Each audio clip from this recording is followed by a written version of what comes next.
Yo, what's good? We're back with another one. Yeah, episode 2. We got subscribers now, bitch. Right, mate, calm down. What's the deal with the free?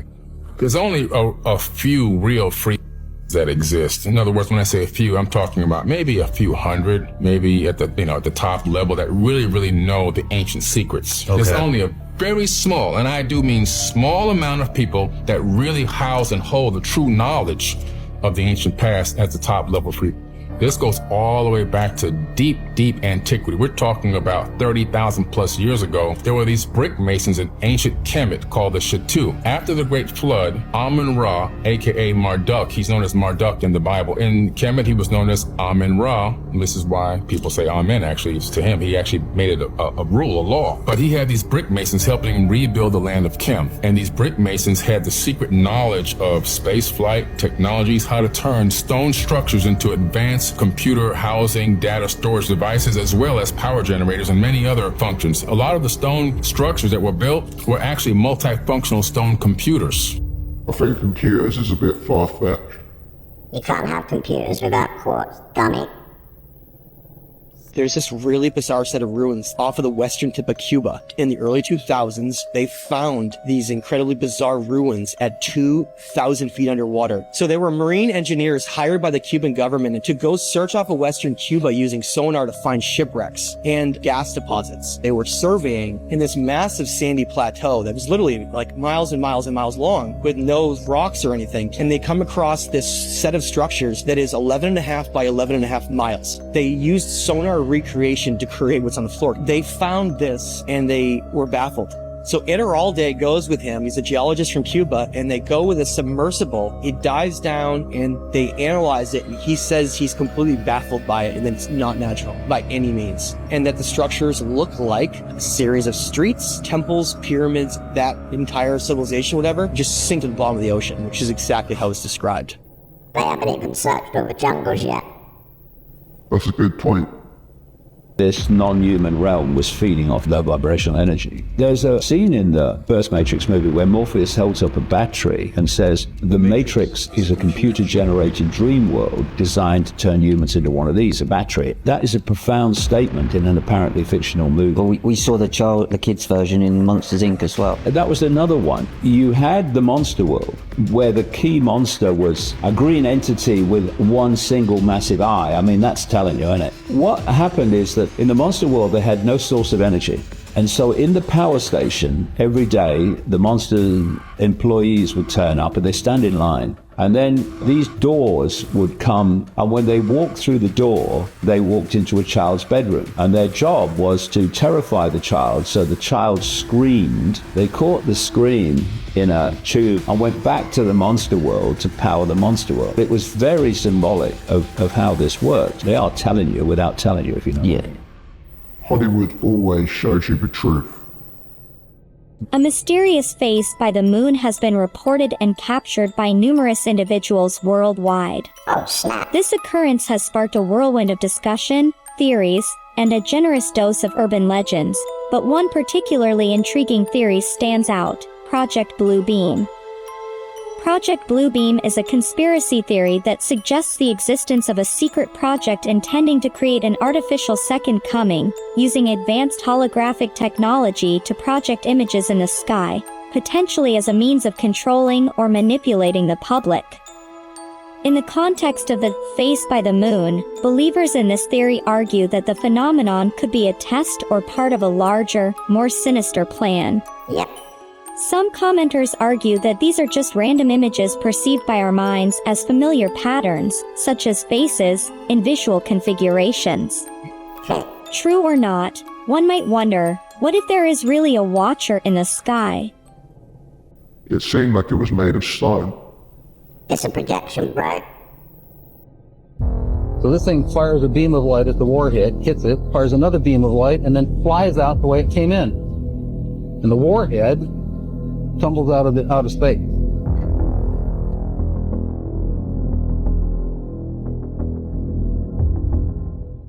What you got to say about that? Yeah, that did look pretty real. Have you subscribed yet? notice any curvature while we were up there? Curvature? No. No, there's no curvature? It's all flat. They began flying it around the world, from Abu Dhabi last year, with stops in India and China, then across the vast Pacific. Does running around your neighborhood prove that the neighborhood is round? I was an airline pilot for Delta for 26 years. A pilot's primary flight instrument is his artificial horizon, which he has to be maintained level to keep from climbing and descending. From a cockpit, weather permitting, I could see hundreds of miles in all directions, viewing cities connected by roads across the flat plain as far as the eye could shoot. Ted, don't tell me you think the world's flat. It's flat, bro. Help me.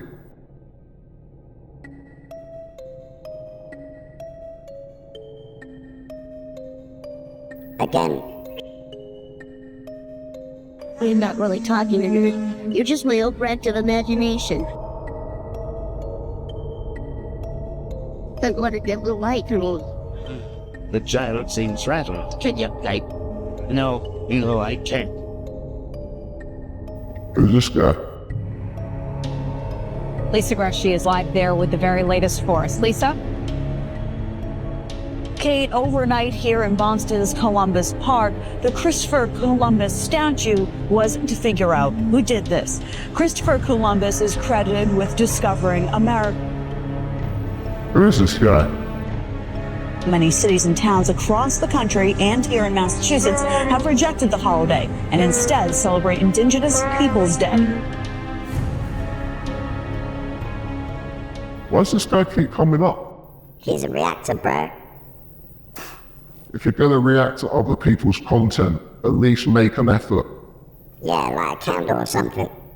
One of the biggest mysteries of recent decades is this small artifact called the Black Pyramid. The pyramid-shaped stone is just 25 centimeters high and was found along with other artifacts in La Manna, Ecuador, in 1984.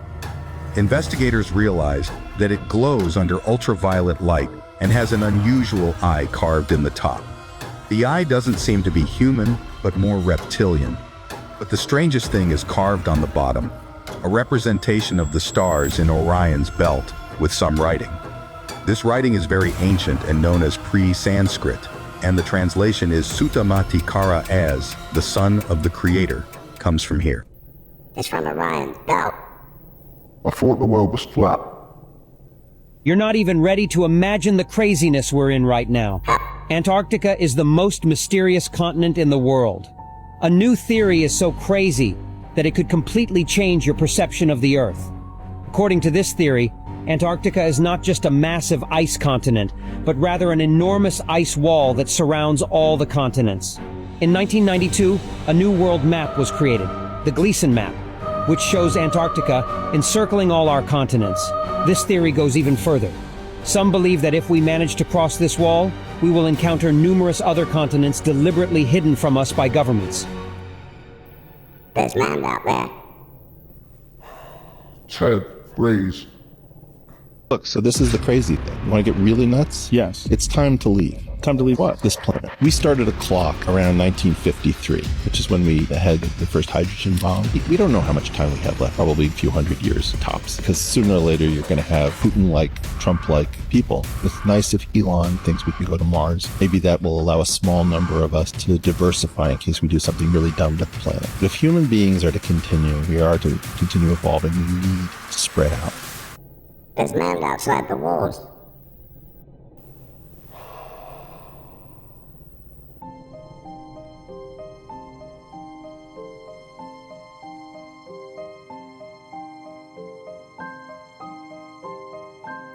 Damn, these cameras are getting crazy.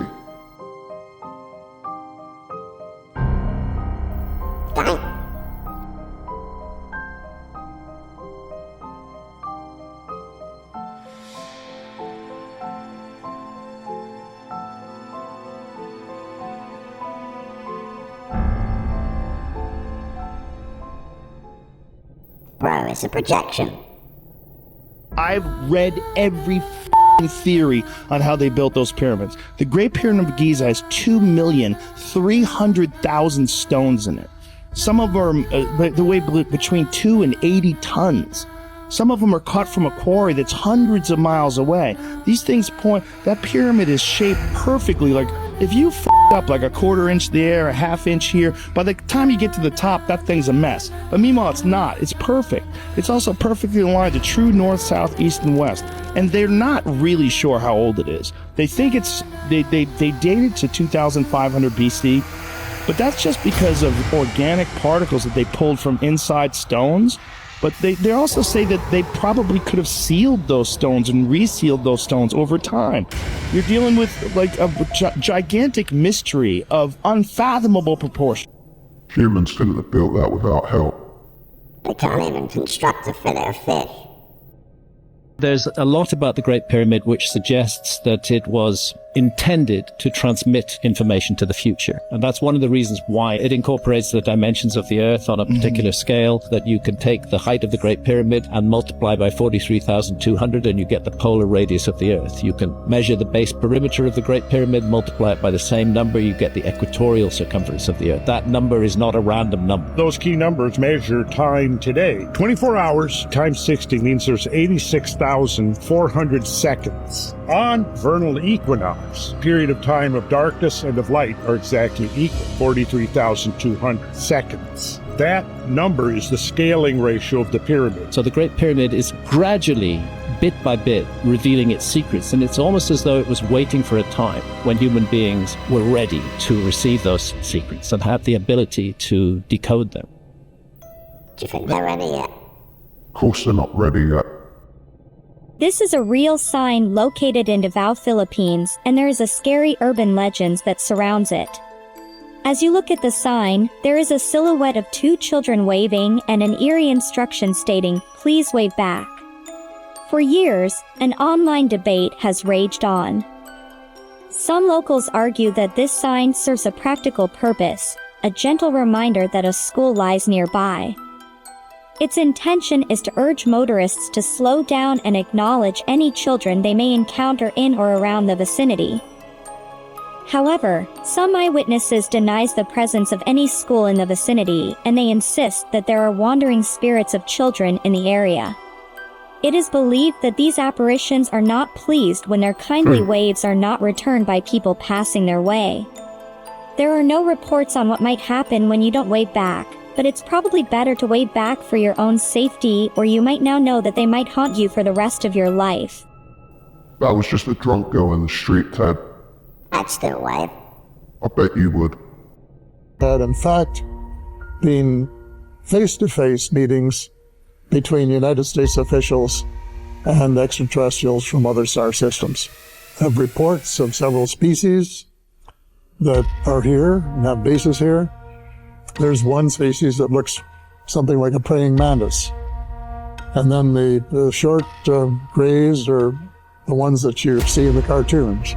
The tall grays look much different. They look more like humans. And the Nordic blondes, for example, are so similar to humans that they can walk down the street and not be detected. They are way ahead of us in medicine, agriculture, and still, I guess, presumably in technology.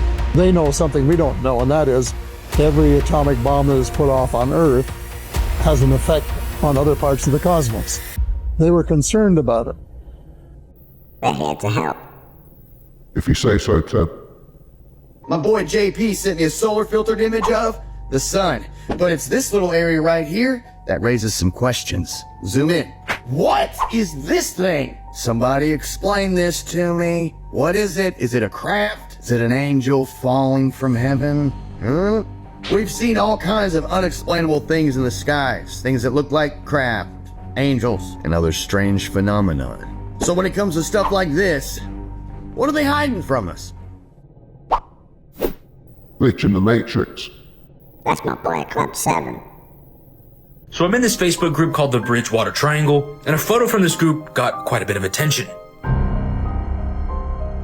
This blew up on Facebook and even blew up, outside of Facebook, but somebody posted, "Found it on my Ring camera, thinking a gopher." No idea what this is. Some people are saying this might be AI. Honestly, no clue. What do y'all think about this though? Let me know. That's what he looks like when he gets out the shower. And Petra in Jordan, which was, if I'm not mistaken, they used Petra in Last Crusade, right? Indiana Jones and Last Crusade, when they go in to go get the Holy Grail. That is Petra. So for everybody listening, that's what Petra is. That also is carved out of a mountain, right? Yes, correct. Carved out of a mountain. Again, you cannot be off 1 millimeter when you start your first cut. And you have to have precision, because the most important thing about, you said, these places, these structures have rooms and openings. So now you have to really understand the material that you're working with, and you have to understand gravity, weight, and stressors. You have to understand this, because if you don't, now you're at a risk of collapse. So you really have to have advanced construction knowledge and advanced knowledge. Where is it now? In my new TV series. It's going to be an amazing series. People have to watch it. Anunnaki History is coming very soon. We're gonna have to watch that, Ted. Yeah, boy. A father experiments on his own daughter, and the results are horrifying. The Abigail Project was a secret experiment conducted at Area 51, initially aiming to create a super soldier during the Cold War. Led by Dr. Albert Western, the project took a dark turn. When no one was willing to offer themselves as a guinea pig for the project, he chose his own daughter, Abigail, as the test subject. The experiment involved gruesome procedures, such as physical modifications, which dehumanized Abigail, transforming her into a monstrous entity. Despite warnings, Western continued until he realized the horror he had created, leading him to take his own life. The government deemed the project a failure, decided to abandon it, leaving Abigail to rot. However, she escaped, wreaking havoc and leaving her fate a mystery, with rumors suggesting she still survives within Area 51. I think she's still out there.